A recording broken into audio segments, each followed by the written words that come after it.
கிறிஸ்து மரித்தோரிலிருந்து எழுந்தார் என்று பிரசங்கிக்கப்பட்டிருக்க, மரித்தோரின் உயிர்த்தெழுதல் இல்லை என்று உங்களில் சிலர் எப்படி சொல்லலாம்? மரித்தோரின் உயிர்த்தெழுதல் இல்லாவிட்டால் கிறிஸ்துவும் எழுந்திருக்கவில்லையே. கிறிஸ்து எழுந்திருக்கவில்லை என்றால் எங்கள் பிரசங்கமும் விருதா, உங்கள் விசுவாசமும் விருதா. மரித்தோர் உயிர்த்தெழாவிட்டால் தேவன் எழுப்பாத கிறிஸ்துவை அவர் எழுப்பினார் என்று நாங்கள் தேவனை குறித்து சாட்சி சொன்னதினாலே தேவனுக்காக பொய் சாட்சி சொல்லுகிறவர்களாகவும் காணப்படுவோமே. மரித்தோர் உயிர்த்தெழாவிட்டால் கிறிஸ்துவும் எழுந்திருக்கவில்லை. கிறிஸ்து எழுந்திராவிட்டால் உங்கள் விசுவாசம் வீணாயிருக்கும், நீங்கள் இன்னும் உங்கள் பாவங்களில் இருப்பீர்கள் ஆகிய வசனங்களை 1 கொரிந்தியர் 15வது அதிகாரம் 12ஆம் வசனம் முதல் 17ஆம் வசனம் வரைக்கும் நான் வாசிக்க கேட்டீர்கள். கர்த்தருடைய பரிசுத்த நாமத்துக்கு மகிமை உண்டாவதாக. இங்கே நாம் கிறிஸ்துவின் உயிர்த்தெழுதலை குறித்து நாம் பார்க்கிறோம். கிறிஸ்துவின் உயிர்த்தெழுதல் மாத்திரம் அல்ல, பரிசுத்தவான்களுடைய உயிர்த்தெழுதலும் உண்டு என்பதைத்தான் இங்கு தெளிவாக ஆண்டவர் காண்பித்துக் கொடுக்கிறார். கிறிஸ்து வானவர் உயிர்த்தெழாவிட்டால் உங்கள் விசுவாசம் வீணாயிருக்கும், நீங்கள் இன்னும் உங்கள் பாவங்களில் இருப்பீர்கள் என்கிற காரியமும் இங்கு கற்றுக் கொடுக்கப்படுகிறது. கிறிஸ்தவ ஜீவியத்தில் 2 விதமான உயிர்த்தெழுதலான பகுதிகள் உண்டு. அதாவது இந்த பூமியிலேயே இம்மையிலேயே அனுபவிக்கிற ஒரு உயிர்த்தெழுதலின் பகுதி உண்டு, மறுமையில் அனுபவிக்கக்கூடிய ஒரு உயிர்த்தெழுதலின் பகுதி உண்டு.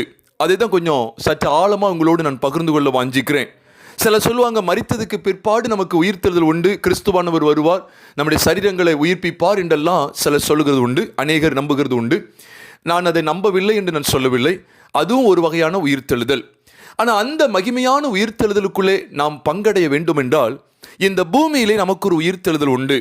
அது என்ன? இயேசு கிறிஸ்துவானவர் நம்முடைய பாவங்களுக்காக இரத்தம் சிந்தி மரித்து அடக்கம் பண்ணப்பட்டு 3ஆம் நாள் உயிரோடு எழுந்தது எப்படியோ, அதே போல நாமும் அவரோடு கூட நம்முடைய பாவங்களுக்காக முற்றிலும் மரித்து அவரோட கூட உயிர்த்தெழுகிற ஒரு அனுபவத்தை பெற்றுக்கொள்ள வேண்டும். இந்த பூமியில இந்த உயிர்த்தெழுதலின் சாயலை பெறாதவர்கள் இந்த பூமிக்குரிய வாழ்க்கையை விட்டு கடந்து போகும்போதும் உயிர்த்தெழுதலின் சாயலை பெற மாட்டார்கள் என்பதைத்தான் இன்றைக்கு உங்களோடு நான் பகிர்ந்து கொள்ள இருக்கிறேன். ஆகையினால் தான் இந்த சங்கீதம் 2ஆம் சங்கீதம் 7ஆம் வசனத்தில் நாம் தெளிவாய் பார்க்கிறோம். தீர்மானத்தின் விவரம் என்ன? நீர் என்னுடைய குமாரன், இன்று நான் உம்மை ஜெனிப்பித்தேன்.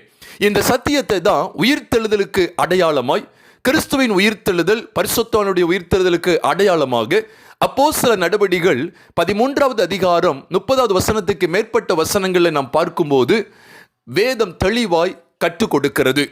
அந்த உயிர்த்தெழுதலை குறித்து கற்றுக் கொடுக்கிறது. அப்போ அந்த சங்கீதம் 2:7 சொல்லப்பட்ட அந்த வசனம் உயிர்த்தெழுதலுக்கு முக்கியமான ஒரு அம்சமாய் காணப்படுகிறது. உயிர்த்தெழுதல் அப்படின்னு சொன்னாலே கிறிஸ்துவானவர் மரணத்தின் சாயலுக்கு உட்பட்டு பிற்பாடு உயிர்த்தெழுதலின் சாயலுக்கு உட்பட்டார். மரிக்காத யாரும் உயிர்த்தெழ முடியாது. மரிக்காத எந்த ஒரு மனுஷையும் உயிர்த்தெழுதலின் சாயலை பெற முடியாது. அதனால தான் ரோமரில் நம்ம தெளிவாக பார்க்குறோம். நீங்கள் ரோமர் 6வது அதிகாரத்தில் பார்க்கும்போது நாம் அவருடைய மரணத்தின் சாயலில் இணைக்கப்பட்டவர்களானால் அவருடைய உயிர்த்தெழுதலின் சாயலிலும் இணைக்கப்பட்டிருப்போம் என்கிற மகிமையான சத்தியம் சொல்லப்பட்டிருக்கிறது. அப்போ இந்த பூமியில் வாழ்கிற நமக்கு கிறிஸ்துவின் உயிர்த்தெழுதல் எதை வெளிப்படுத்தி காண்பிக்கிறது என்றால், நாமும் அந்த உயிர்த்தெழுதலின் சாயலையே இந்த பூமிக்குரிய வாழ்க்கையை வாழ்ந்து முடிக்க வேண்டும். அதற்காகத்தான் இயேசு கிறிஸ்துவானவர் மரித்து அடக்கம் பண்ணப்பட்டு 3ஆம் நாள் உயிர்த்தெழுந்தார். ஏதோ இந்த உயிர்த்தெழுதல் நம்முடைய சரீர மரணத்திற்கு பிற்பாடு மறுமையில் நடக்கக்கூடிய உயிர்த்தெழுதலுக்கு மாத்திரம் அடையாளமாக இருக்கு, சிருஷ்டாந்தமாக இருக்கு என்பதை மாத்திரம் நாம் அறிந்தவர்களாய் அல்ல, இப்பூமியிலையும் நாம் அவருடைய உயிர்த்தெழுதலின் சாயலை வெளிப்படுத்தக்கூடிய அனுபவத்தில் இருக்கிறோம். கர்த்தருடைய பரிசுத்த நாமத்துக்கு மகிமை உண்டாவதாக. ஒரு நீங்கள் எப்படி அப்படின்னு சொல்லி கேட்கலாம். ஏன்னா வேதம் என்ன சொல்லுது பாருங்க, ஒருவன் கிறிஸ்துவுக்குள் இருந்தால் புது சிருஷ்டியாய் இருக்கிறான், பழையவைகள் ஒளிந்து போயின, எல்லாம் புதிதாயின. பழையவைகள் என்று சொல்லும் போது எவைகள் எல்லாம்? பழைய மனுஷன், அவனுடைய கிரியைகள், பழைய ஆதாம், அந்த ஆதாமுடைய செயல்பாடுகள், கிரியைகள் எல்லாம் ஒளிந்து புதிய மனுஷனாகிய கிறிஸ்துவின் சாயலை தரித்து கொள்ள அழைக்கப்பட்டிருக்கிறோம். ஆகையினால்தான் கலாத்தியர் 3வது அதிகாரம் 27வது வசனத்தில் நாம் பார்க்கும்போது ஞானஸ்நானத்தினுடைய சரியான அடையாளமே என்ன? எத்தனை பேர் கிறிஸ்துவுக்குள்ளே ஞானஸ்நானம் பெற்றார்களோ அத்தனை பேரும் அவரை தரித்து கொண்டிருக்கிறார்களே, கிறிஸ்துவை தரித்து கொண்டிருக்கிறார்களே என்று நாம் பார்க்கிறோம். அப்போ அவருடைய அர்த்தம் என்ன? அதனுடைய வெளிச்சம் என்ன? நாம் ஞானஸ்நானம் என்கிற தேவனோடு கூட பண்ணுகிற உடன்படிக்கைக்கு முன்னால வரைக்கும் பழைய மனுஷனாகிய ஆதாமின் சாயலை, ஆதாமை தரித்து கொண்டவர்களாய் காணப்பட்டோம். அப்படிதான் சங்கீதத்தின் புஸ்தகம் 51 சங்கீதம் 5 வசனத்துல பார்க்கும்போது, இதோ நான் துர்க்குணத்தில் உருவானேன், என் தாய் என்னை பாவத்தில் கற்பம் தரித்தாள் என்று சங்கீதக்காரன் சொல்லுகிற அனுபவத்தை பார்க்கிறோம். அப்ப நம்ம பிறக்கும் போதே ஆதாமின் சாயல், அதாவது பழைய முந்தின ஆதாமின் சாயல்ல தான் நம்ம பிறந்தோம், அதுல தான் உருவாக்கப்பட்டோம், அதிலே தான் வளர்ந்தோம். ஆனா ஞானஸ்நானம் என்கிற ஒரு நல்ல ஒரு புதிய உடன்படிக்கைக்குள்ள நம்ம வரும்போது தான் நம்ம கிறிஸ்துவுக்குள்ளாக ஞானஸ்நானம் பண்ணப்படுறோம். எப்படி? கொலோசியர் 2:12 சொல்லப்பட்டதின்படி அந்த பாவத்துக்கு செத்து நீதிக்கு பிழைக்கிற ஒரு அனுபவம். அதுதான் 1 பேதுரு 2:24 பார்க்கிறோம். நாம் பாவத்துக்கு செத்து நீதிக்கு பிழைத்திருக்கும்படிக்கு தான் இயேசு கிறிஸ்து நம்முடைய பாவங்களை தமது சரீரத்திலே சிலுவையிலே சுமந்தார் என்கிற ஒரு அற்புதமான வெளிச்சம் சொல்லப்பட்டிருக்கிறது. அப்ப ஞானஸ்நானம் வர வரைக்கும், ஞானஸ்நானம் பெறுகிற வரைக்கும், அந்த உடன்படிக்கைக்குள்ள வர்ற வரைக்கும் நம்ம பழைய மனுஷனுடைய சாயலை பெற்று பழைய மனுஷனுக்கு ஏற்றபடியே நம்ம ஜீவித்து வந்தோம். அது ஜென்ம சுபாவத்துக்குரியது, அது அழிவுக்குரிய காரியம். ஆனா நீங்க நல்லா கவனிங்க, புதிய மனுஷனை தரித்து கொள்ளுகிற ஒரு அனுபவத்தை தான் ஞானஸ்நானத்துல பெறுறோம். அப்ப என்ன செஞ்சோம்? பாவத்துக்கு முற்றிலும் மரித்து புதிய மனுஷனுடைய சாயலை தரித்து கொள்றோம், கிறிஸ்துவின் சாயலை தரித்து கொள்ளுகிறோம். அதுதான் நீங்க வேதத்துல பார்க்கும்போது எபேசியருக்கு எழுதின நிருபம் 4வது அதிகாரம் 22, 23, 24 ஆகிய வசனங்களை பார்க்கும்போது, அந்தபடி முந்தின நடக்கைக்குரிய மோசம் போக்கும் இச்சைகளாலே கெட்டு போகிற பழைய மனுஷனை களைந்து போட்டு உள்ளத்திலே புதிதான ஆவி உள்ளவர்களாகி நீதியிலும் பரிசுத்தத்திலும் தேவனுடைய சாயல சிருஷ்டிக்கப்பட்ட புதிய மனுஷனை தரித்து கொள்ளுங்கள் அப்படிங்கிற ஒரு அற்புதமான காரியத்தை பார்க்கிறோம். அப்ப இந்த வசனங்களை நம்ம என்ன பார்க்கிறோம்? பழைய மனுஷனுடைய செய்கைகளையும் கலைந்து போட்ட ஒரு பகுதி உண்டு, புதிய மனுஷனையும் புதிய மனுஷனுடைய செய்கைகளையும் உடுத்தி கொள்ளுகிற அணிந்து கொள்ளுகிற ஒரு பகுதி உண்டு. இதுதான் இயேசு கிறிஸ்துவின் உயிர்த்தெழுதலின் சாயல் நமக்கு வெளிப்படுத்துகிறது. நல்லா கவனிங்க. ஏன்னா இயேசு கிறிஸ்து நமக்காக இரத்தம் சிந்தினார் அப்படிங்கிறது நம்ம எப்படி எடுத்துக்கொள்றோம்? அவருடைய இரத்தம் என்னுடைய பாவங்களை நீக்கி கழுவுகிறது. அப்ப அந்த இரத்தத்துக்கும் என்னுடைய தனிப்பட்ட வாழ்க்கையினுடைய அனுபவத்துக்கும் சம்பந்தம் உண்டு. நாம் பாவத்திலிருந்து விடுதலை பெறணுங்கிறத இயேசு கிறிஸ்துவின் இரத்தம் நமக்கு காண்பித்து கொடுக்கிறது. அந்த இயேசு கிறிஸ்துவின் இரத்தத்தின் மகத்துவம் அந்த அவசியத்தை நமக்கு தெளிவுபடுத்துகிறது. அதே போலதான் அவர் இரத்த சிந்தினது மாத்திரம் இல்லை, அவர் மரித்து அடக்கம் பண்ணப்பட்டு 3ஆம் நாள் உயிரோடு எழுந்தார். அப்ப அவர் மரித்து அடக்கம் பண்ணப்பட்டு 3ஆம் நாள் உயிரோடு எழுந்த அந்த உயிர்த்தெழுதலின் சாயல் நமக்கு எதை தெளிவுபடுத்துகிறது? நீயும் பாவத்துக்கு மரித்து நீதிக்கு பிழைக்கணும். அதனாலதான் நம்ம தெளிவா பார்க்கிறோம். ரோமருக்கு எழுதின நிருபம் 6வது அதிகாரத்தில் பார்க்கும்போது, அப்படியே நீங்களும் பாவத்துக்கு மரித்தவர்களாயும் நீதிக்கு தேவனுக்கென்று பிழைத்திருக்கிறவர்களாயும் எண்ணிக்கொள்ளுங்கள் சொல்றாரு. அப்ப இந்த அனுபவம் தான் கிறிஸ்துவின் உயிர்த்தெழுதலை எனக்கு சொந்தமாக்கி கொள்ளுகிற ஒரு அனுபவத்துக்கு அடையாளமா இருக்கு. இதுதான் ஒரு சில பகுதியில் உங்களோடு நான் பகிர்ந்து கொள்ள வாஞ்சிக்கிறேன். நீங்க வேதத்தில் வாசிக்கும் போது எபிரேயருக்கு எழுதப்பட்ட நிருபம் 11வது அதிகாரம் 17 - 19 வரைக்கும் நீங்க பார்ப்பீர்கள் என்றால் நான் உங்களுக்காக வாசிக்கிறேன். எபிரேயர் 11, 17, 18 மற்றும் 19. மேலும் விசுவாசத்தினாலே ஆபிரகாம் தான் சோதிக்கப்பட்ட போது ஈசாக்கை பலியாக ஒப்பு கொடுத்தான். ஈசாக்கின் இடத்தில் உன் சந்ததி விளங்கும் என்று அவனோட சொல்லப்பட்டிருந்ததே. இப்படிப்பட்ட வாக்குத்தத்தங்களை பெற்றவன் மரித்தோரிலிருந்து எழுப்ப தேவன் வல்லவராய் இருக்கிறார் என்று எண்ணி தனக்கு ஒரே பேரானவனையே பலியாக ஒப்பு கொடுத்தான். மரித்தோரிலிருந்து அவனை பாவனையாக திரும்பவும் பெற்றுக்கொண்டான். இங்கே ஆபிரகாமுடைய விசுவாசம் சோதிக்கப்பட்டது. ஆபிரகாம் எவ்விதமாய் சோதிக்கப்பட்டான்? இது தேவனால் அவன் சோதிக்கப்பட்டான். சிலர் நினைப்பாங்க பிசாசு அவனை சோதித்தான் அப்படின்னு சொல்லி நினைக்கலாம். அது தவறு. ஏனென்றால் ஆதியாகமம் 22வது அதிகாரம் 1 வசனத்தில் பார்க்கிறோம், தேவன் ஆபிரகாமை சோதித்தார் என்பதாய். அப்போ ஆண்டவர் ஆபிரகாமை சோதித்தார். அந்த சோதனை எதை வெளிப்படுத்துகிறது என்றால் கிறிஸ்துவினுடைய உயிர்த்தெழுதலுக்கு அத்தாட்சியாய் காணப்படுகிறது. எப்படி சொல்றீங்க? ஏன்னா நீங்க நல்ல கவனிங்க. அவன் சோதிக்கப்பட்ட போது ஈசாக்க பலியாக ஒப்பு கொடுத்தான்னு சொல்லி தான் 17வது வசனத்துல பார்க்கிறோம். அவன் பலியாகவே ஒப்பு கொடுத்துட்டான். அதனால 19வது வசனத்திலையும் மறுபடியும் அழுத்தம் கொடுக்கிறாரு, தனக்கு ஒரே பேரானவனையே பலியாக ஒப்பு கொடுத்தான். இதான் கிறிஸ்துவனுடைய ஒப்பு கொடுத்தலுக்கும் அவருடைய உயிர்த்தெழுதலுக்கு அடையாளமாகவும் நம்ம எடுத்துக்கொள்றோம். அதுக்கு ஒரு நிழலாட்டமாக தான் இந்த ஈசாக்கு ஆபிரகாம் காரியம் அமைந்திருக்கிறது. அப்போ நல்ல கவனிங்க. ஏன்னா ஆபிரகாமுக்கு ஒரு டெஸ்ட் எதுக்கு?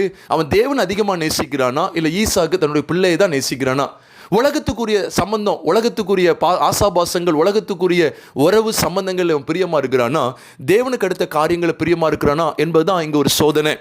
அப்போ இங்க ஆபிரகாம் செய்ய வேண்டிய காரியம் என்னதா இருந்தது என்றால், அவன் ஈசாக்கை, தனக்கு ஒரே பேரான குமாரனை, தன்னுடைய நேச புதல்வனை, தன்னுடைய ஏக சுதனை அவன் என்ன செய்ய வேண்டியது இருக்கு? அவன் பலிபீடத்தில் மரிக்க ஒப்பு கொடுக்க வேண்டியது இருக்கு. இங்க ஈசாக்கு உண்மையிலே சரீரத்தின்படி மரித்தானான்னு கேட்டீங்கன்னா, அவன் சரீரத்தின்படி மரிக்கல. நானும் சரீர மரணத்தை குறித்து இப்போ இங்கே பேசலை. இப்போ நம்ம எல்லாம் பாவத்துக்கு மரித்து நீதிக்கு பிழைக்கணும் அப்படிங்கிறதுனால எல்லாரும் ஒரு கத்தி எடுத்து சரீரத்தை ஓங்கி இப்படி குத்தி ரத்தம் வழிந்து நம்ம சரீர மரணத்தை உண்டாக்கணும்னு சொல்லி நான் பேசலை. அந்த அர்த்தம் அல்ல.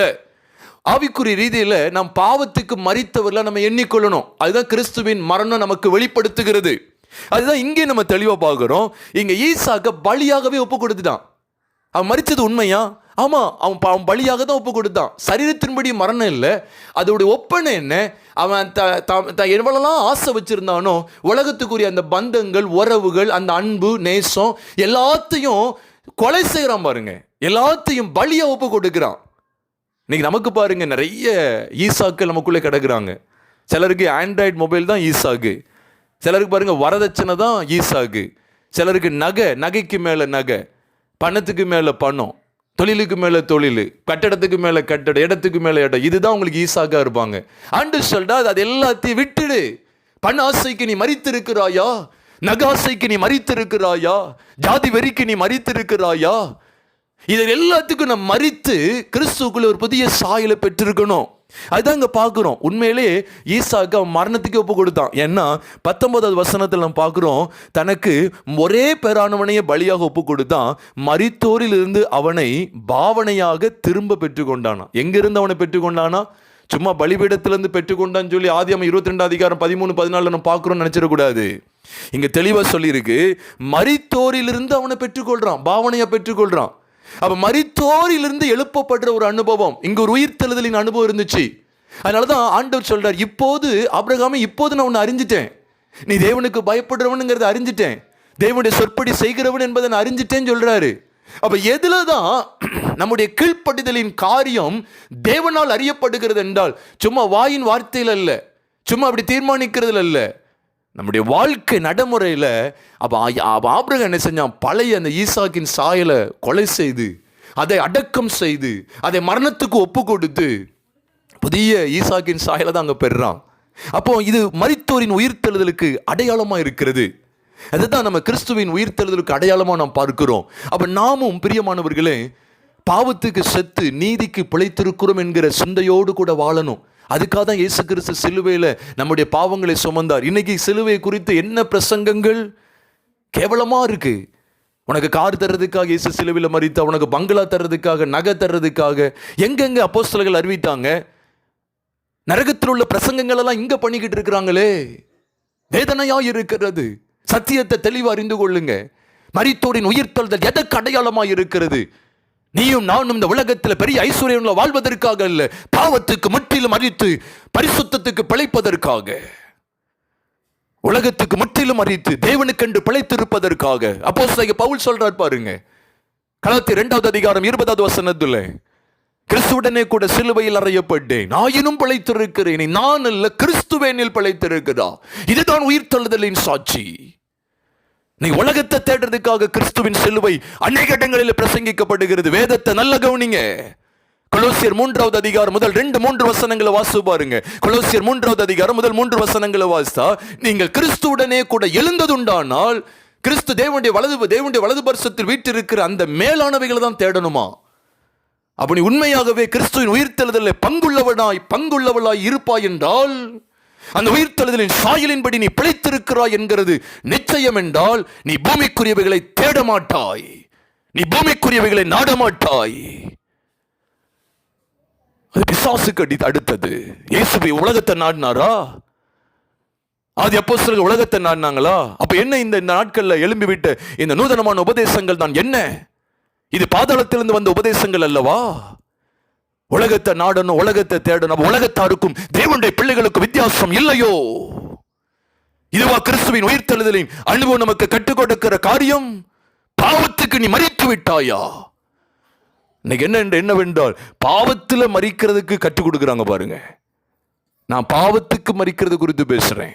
I am speaking of the experience that says to us, or that speaks to us, that we must be dead to sins, not dead in sins. பாவத்துக்கு மரித்தவர்களை நாம் ஜீவிக்க வேண்டுமே.